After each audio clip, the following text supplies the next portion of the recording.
Good morning.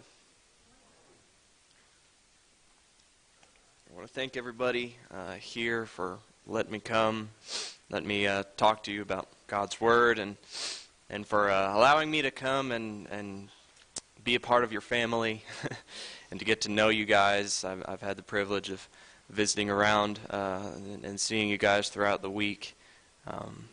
So I'm just really grateful for this chance that you've given me to get to know you. If you will, please open your Bibles to Genesis chapter 6. That's where we'll be staying today. We're going to be talking about Noah. There are a lot of different notable things about the whole story of the ark and the flood and Noah. It's probably one of the more famous Bible stories out there, right? You have Jonah, you have David and Goliath, and up there you probably have Noah. He's a very popular kind of children's Bible story. In fact, in Newcastle, in the nursery in our church building, we have painted on the walls a story of Noah. Me and David were talking earlier, and it seems kind of weird that that's considered a children's story, right? Because as you read the story of Noah, you kind of realize there are some dark things going on here. A wicked world, only one righteous person, all of them being wiped out by a flood. I mean, there's some pretty dark facts here and grim things to think about. But also, this makes this a fun lesson to give and to present to you all because you're already familiar with it. You can already work with it. So let's begin here in Genesis chapter 6, taking a look at what about the people during the time of Noah? What was that generation? What did they look like? How did that, maybe can we figure out how they got to be so bad? The first two verses says, of chapter 6, "Now it came about, when men began to multiply on the face of the land, and daughters were born to them, that the sons of God saw that the daughters of men were beautiful. They took wives for themselves, whomever they chose." This may seem like a strange place to begin this story, right? I'm going to deal with this question because it's probably going to be distracting if I don't, but who are the sons of God, right? It says they saw the daughters of men were beautiful and they took wives for themselves. Who are the sons of God? Well, there are a lot of theories about him, the sons of God being angels or something like that. I believe that it's most likely just godly people. Whatever way that you look at it, though, the story begins with marriages that weren't pleasing to God. Godly people marrying ungodly people. People that didn't fear or love God. We see the reaction that God has to this in verse 3. "Then the Lord said, My spirit shall not strive with man forever, because he also is flesh. Nevertheless, his days shall be 120 years. There's a negative effect to this. So we look at that. All right. I don't think the Bible ever leaves an impression that it doesn't matter who you marry. I think this is showing us firsthand that it does matter. It really matters. In fact, this is the beginning to all of the immorality that is, well, it's not talked about in Genesis 6, but God's reaction to their wickedness and their immorality is extensively detailed in verse 5. It says, "Then the Lord saw that the wickedness of man was great on the earth, that every intent of the thoughts of his heart was only evil continually. The Lord was sorry that he made man on the earth, and he was grieved in his heart. The Lord said, I will blot out man, whom I have created from the face of the land, from man to animals to creeping things and to birds of the sky, for I am sorry that I have made them."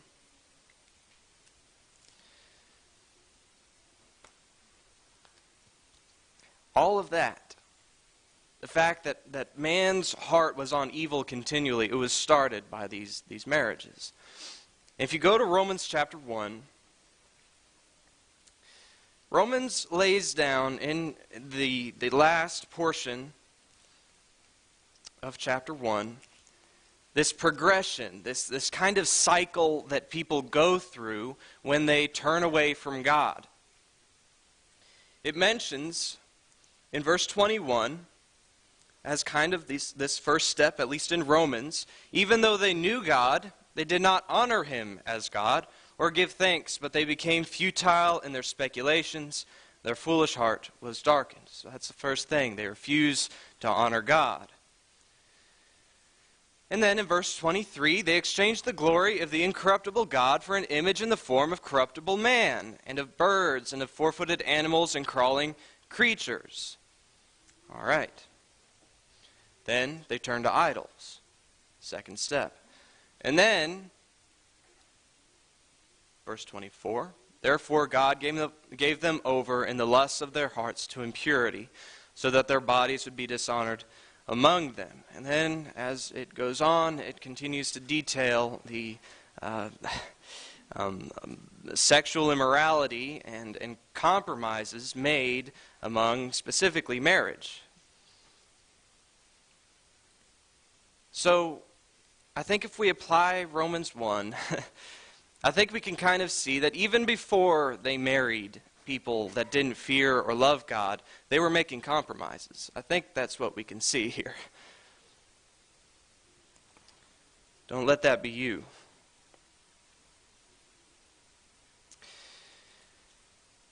So then we get to this issue with God's thoughts about this generation. It says he was sorry that he had made man on the earth. It says it twice. The wickedness of man was great on the earth.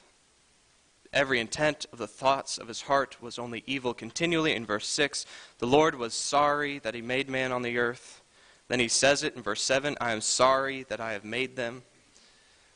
What does this mean? Did God make a mistake by creating people? Couldn't God go back in time, just rewind the clock, bring it all back, and just pretend it never happened? No, he could. And he could look ahead, back when he was creating man, that they were going to be wicked and just not do it. So what is this saying? What does it mean that God is sorry that he made man on the earth?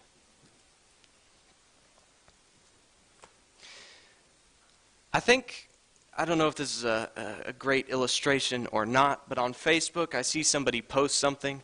They mean well, and it has biblical truth in it, and they post something on Facebook, and then somebody replies in the comment section agreeing with it, but maybe they take it too far, and then somebody replies to that comment, and because they feel attacked, they come off a little too harsh, and then people are at each other's throats over something that was supposed to be helpful, something that was supposed to be good. And you ever wonder whether the person who made that first initial Facebook post ever wondered if they could take it back. See, God's heart is broken over this wickedness that he sees. It's not only wrath in his heart at this point, and I think that's what we mostly think about when we think about the flood, is just God just pouring out his wrath and judgment. That is part of it. But we get to see the brokenheartedness that he feels over the sin and over the corruption and wickedness of these people.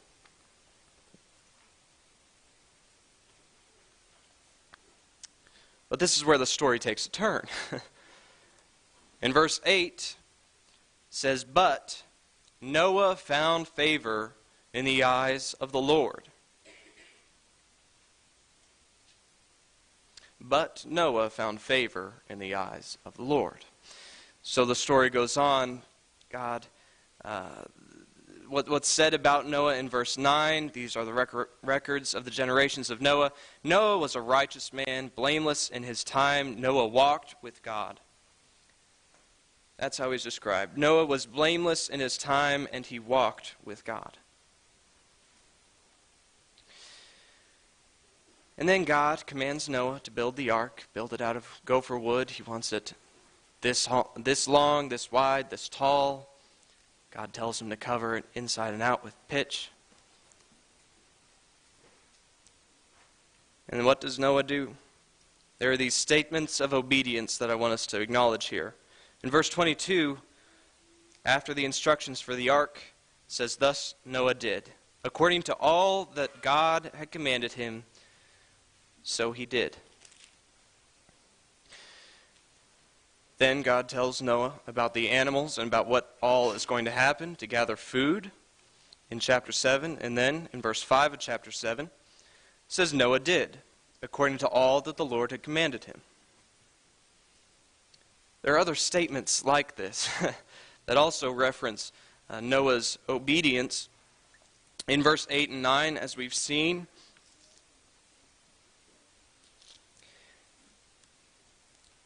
well, what's interesting is Noah doesn't speak throughout all of this story.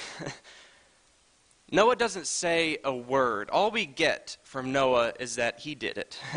All that God had commanded, he did it. Simple.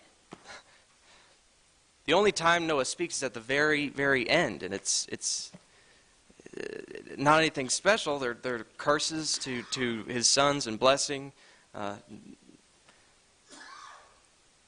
But I think we see something that's really admirable about Noah. He doesn't ask questions.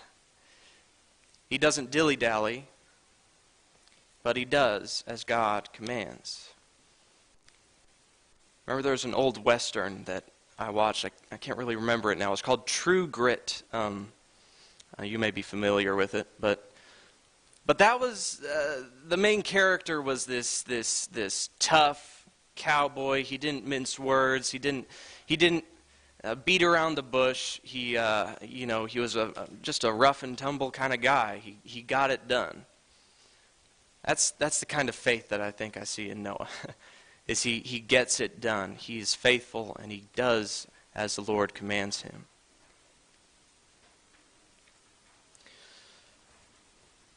So he builds the ark.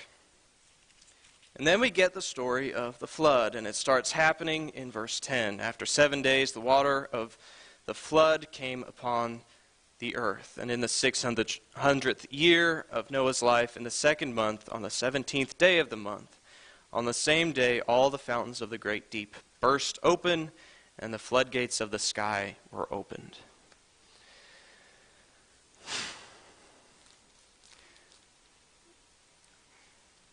What's interesting about this, just place yourself in the shoes of somebody back then in the ancient world. You're going about your day, you're drawing water, you're working in a field, maybe working on the house, when you start to feel raindrops on your head. All right? Couple days goes on, and what started as a sprinkle now is just a downpour, and it's not stopping. Couple days later, it hasn't stopped. Everything is soaking wet, and you can't get dry. Things are beginning to flood. You're starting to worry, little unease in the back of your mind. A couple days later, people are being pushed out of their homes, moving to high ground, anywhere that they can get away from the water. And then, as the flood rises, people are on top of every house, on top of every tree, any high place that they can find to try and get away from the water. And then as you're there, standing on top of the house or in a tree with your head barely above the water, you come to the realization that there is a God and that he did exactly as he promised to do.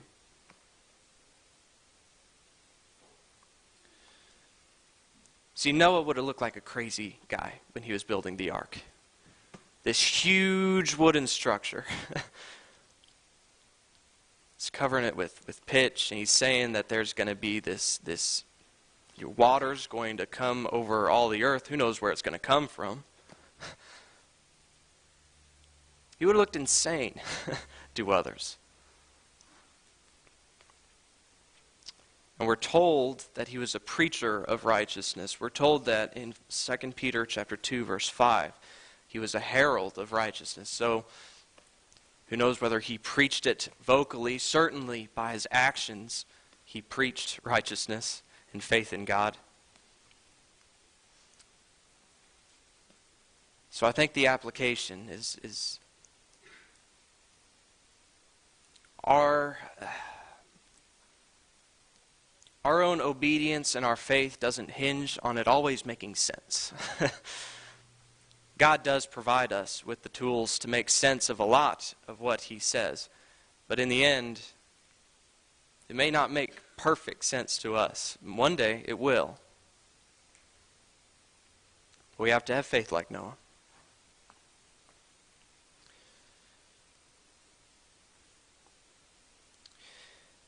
A couple similarities that I wanted to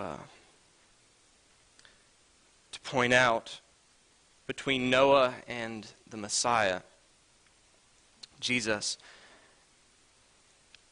I think this is interesting to look at and to observe. As you notice how Noah, back in chapter 5, if you look, starting in verse 28, says, Lamech lived 182 years and became the father of a son. He called his name Noah, saying, This one will give us rest from our work and from the toil of our hands, arising from the ground which the Lord has cursed. So Noah was born to lift a curse that was incurred ever since men sinned. Does that sound like somebody? Yeah, that's Jesus, right? And then you notice the obedience of Noah. And through that one man's faith and obedience in God, all of these animals and his family were saved. They were brought safely through the water.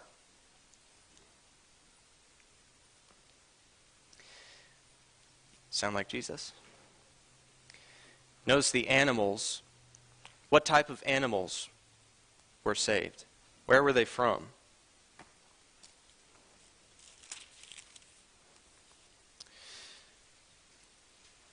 7 verse 1. Then the Lord said to Noah, Enter the ark, you and all your household, for you alone I have seen to be righteous before me in this time. You shall take with you of every clean animal by sevens, male and his female, and of the animals that are not clean, 2, a male and his female. Also all the birds of the sky by sevens, male and female, to keep alive on the face of the earth. For after 7 more days I will send rain on the earth, 40 days and 40 nights. I will blot out from the face of the land every living thing that I have made. And he gives more instructions. I really should have read the last part of chapter 6. But in verse 19 of chapter 6, he says, Of every living thing of all flesh you shall bring 2 of every kind into the ark, to keep them alive with you. They shall be male and female. So 2 of every kind of animal from all over the earth, a remnant of every kind of animal from all the earth. You notice Jesus, by faith in him, those that believe from wherever they're from will be saved, will be brought with him through the flood.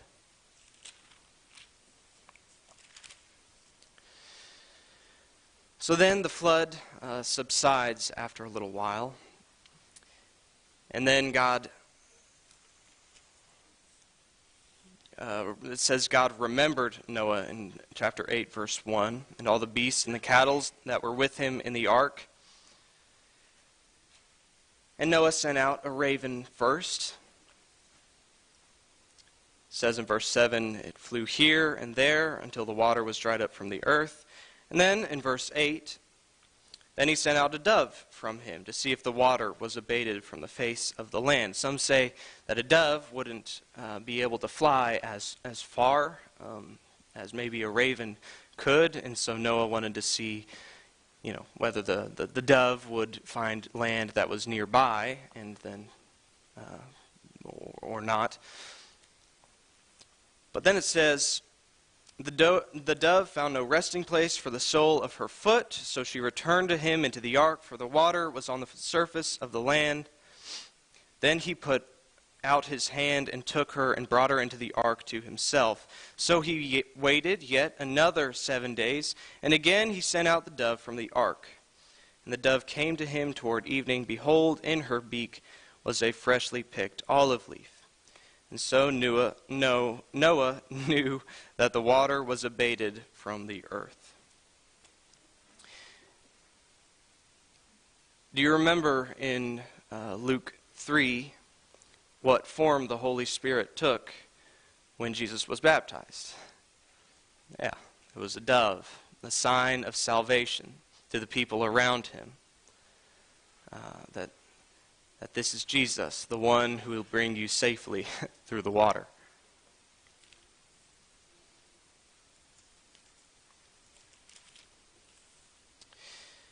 So, after a number of days, the ark rests on dry land.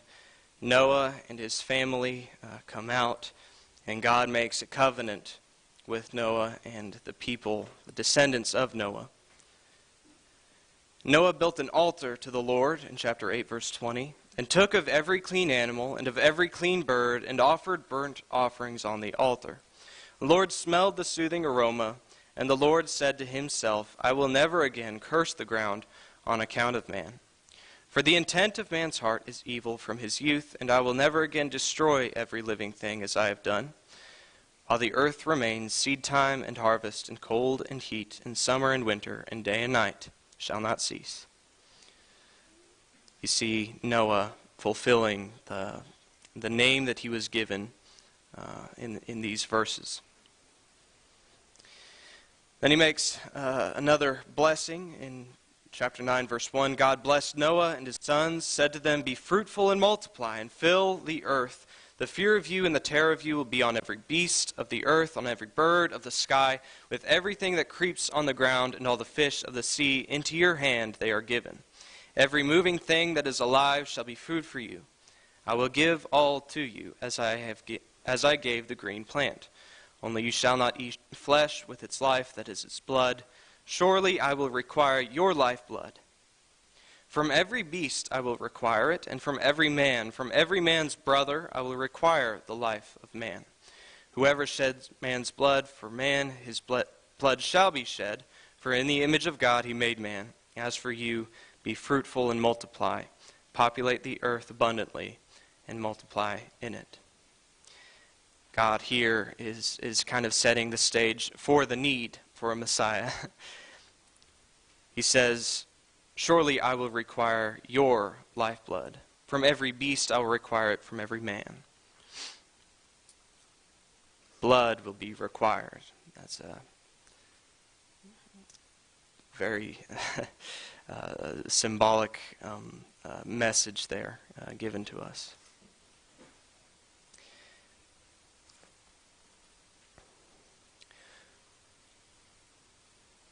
So to circle back, how does this message in Noah, this story, apply to us? What does that mean to us? First off, to take a look at the corruption of the world in the days of Noah.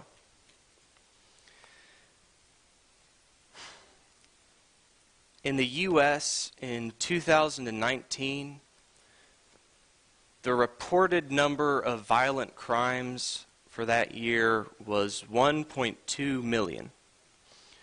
So if you were to spread those out evenly in a time frame of a year, then that would be one violent crime every 26 seconds. Those are only the reported violent crimes, not counting the things that often fly under the radar, like abuse, not counting the things that our country condones, like abortion, of which there was about 600,000 in 2019. Also not counting theft or cyber crimes, identity crimes. The point is, our world is broken. And why am I telling you this? Just to make you sad? To make you angry? Some kind of emotional response from you? No. See, we read Genesis 6 and we think this wicked world, that this is just, so awful and terrible. God just couldn't stand it anymore. And we tend to distance ourselves from the realities of the broken world around us. We tend to think that it's not as bad. That may be true. There are more than one righteous person, righteous people, I guess, in the world today. Fact is, there's still sin. And there's still a message that God reigns. And we are following in Noah's footsteps, or we should be. We should be careful to obey what God has commanded, to listen to what he says, to preach to the world around us, to try and guide not only ourselves but also everybody around us through the flood, through the destruction that God will bring to the unrighteous, and to help spread the word, to preach.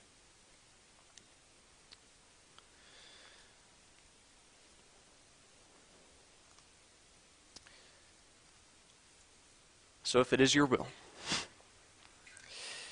to pass through the water, as Noah did, to follow God's commands, to be added to his kingdom, to be saved, or if you need the prayers of the saints, to be strengthened and encouraged, to be helped, we'd be happy to do that as we stand and sing this invitation song.